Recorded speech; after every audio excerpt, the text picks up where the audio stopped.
Radio Free Asia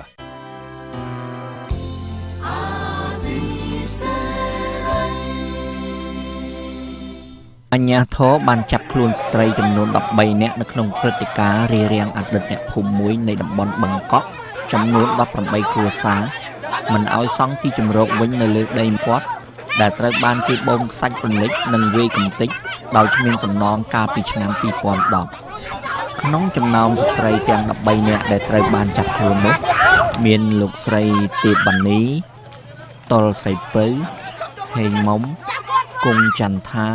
និងង៉ែតខុនដែលជាតំណាងស្ត្រីតំបន់បឹងកក់ការចាប់ខ្លួនស្ត្រីទាំងនោះគឺធ្វើឡើងកាលពីថ្ងៃទី22ខែឧសភាបន្ទាប់ពីអាជ្ញាធររាជធានីភ្នំពេញអមដោយកងកម្លាំងប៉ូលីស PM សរុបប្រមាណជិត100នាក់បានរារាំងអតីតអ្នកភូមិមួយមិនឲ្យសង់ផ្ទះឡើងវិញហើយក្រុមស្ត្រីអ្នកភូមិបឹងកក់បាននាំគ្នាច្រៀងចម្រៀងមួយចំនួនស្ដីពីការបណ្តេញចេញដោយបង្ខំ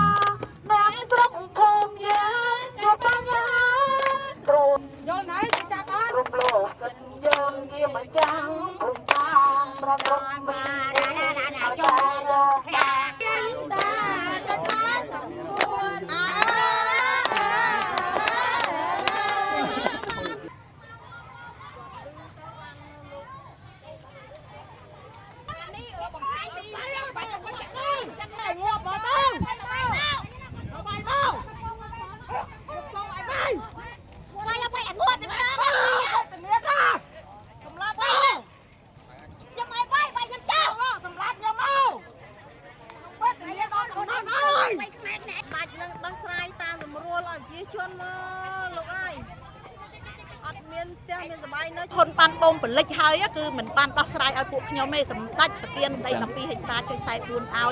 แต่สาระกรำกัดจังคืออัดปรมต่อสายเอาพวกขยมเตะ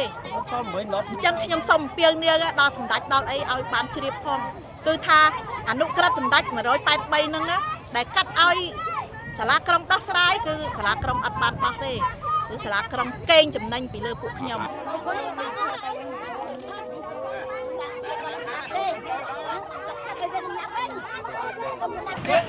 ក្នុងហេតុការណ៍នេះដែរស្ត្រីជាអ្នកភូមិបឹងកក់ម្នាក់ត្រូវបានកងកម្លាំងអាជ្ញាធរ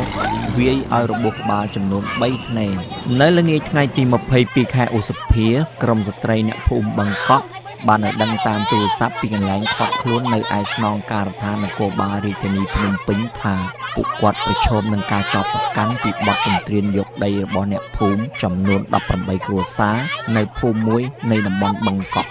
ក្រុមមន្ត្រីសិទ្ធិមនុស្សនិងមន្ត្រីអង្គការសង្គមស៊ីវិលមួយចំនួនកំពុងតាមឃ្លាំមើលការចាប់ខ្លួនក្រុមស្ត្រីអ្នកភូមិបឹងកក់ខ្ញុំខៀវតារាវិទ្យុអាស៊ីសេរីរាយការណ៍ពីរាជធានីភ្នំពេញ